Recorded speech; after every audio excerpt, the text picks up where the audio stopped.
میٹھے میٹھے اسلامی بھائیوں، رمضان کا بابرکت مہینہ تھا اور سرزمین ہند کے تاریخی شہر بریلی شریف میں موسلا دھار بارش برس رہی تھی۔ اوپر سے ایسی سخت سردی تھی کہ لوگ اونی کپڑے پہنے لحافوں میں دب کے بیٹھے تھے، مگر اعلی حضرت امام اہل سنت مجدد دین و ملت پروانہ شمع رسالت مولانا شاہ امام احمد رضا خان رحمت اللہ تعالی علیہ فیضان رمضان سے فیض یاب ہونے کے لیے مسجد میں معتکف تھے۔ ہر لمحہ یاد خدا اور ذکر مصطفیٰ میں گزر رہا تھا۔ لوگ مغرب کی نماز پڑھ کر جا چکے تھے۔ اب گھڑی کی سوئی عشاء کا وقت قریب ہونے کی خبر دے رہی تھی۔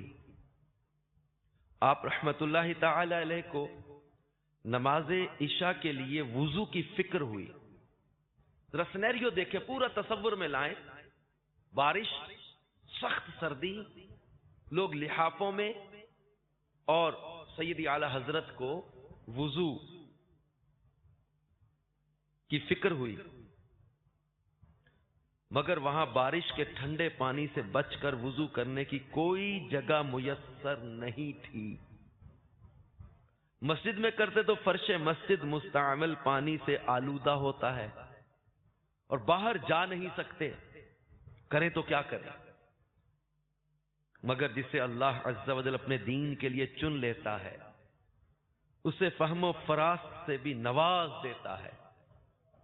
چنانچہ پیکرے خوف و خشیت سراپا ادب و محبت اعلی حضرت امام اہل سنت رحمت اللہ تعالی علیہ نے اس مسئلہ کا ایسا خوبصورت حل نکالا جسے دیکھ کر ہر مسجد کا ادب کرنے والا عش عش کر اٹھے گا، کہ آپ رحمت اللہ تعالی علیہ نے اپنے اوڑھنے کے لحاف کو تہ کر کے موٹا کیا اور اسی پر بیٹھ کر وضو کر لیا، اور پوری رات ٹھٹھر ٹھٹھر کر جاگتے ہوئے گزار دی، لیکن وضو کے پانی کا ایک قطرہ بھی مسجد کے فرش پر نہ گرنے دیا۔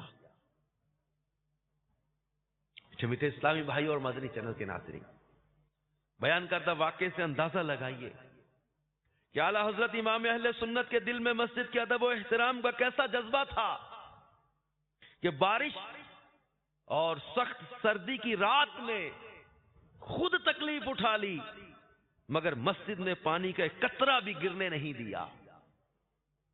مگر افسوس، ہمارے معاشرے میں بہت بڑی تعداد ایسی ہے جو مسجد کے آداب سے ناآشنا ہے۔ عموماً لوگ وضو کرنے کے بعد مسجد کی دریوں اور فرش پر گیلے پیروں کے نشانات بناتے، نیز ہاتھوں اور چہرے سے پانی کے قطرے ٹپکاتے چلے جاتے ہیں۔ یاد رکھیے، اعضائے وضو سے پانی کے قطرے فرش مسجد پر گرانا ناجائز و گناہ ہے۔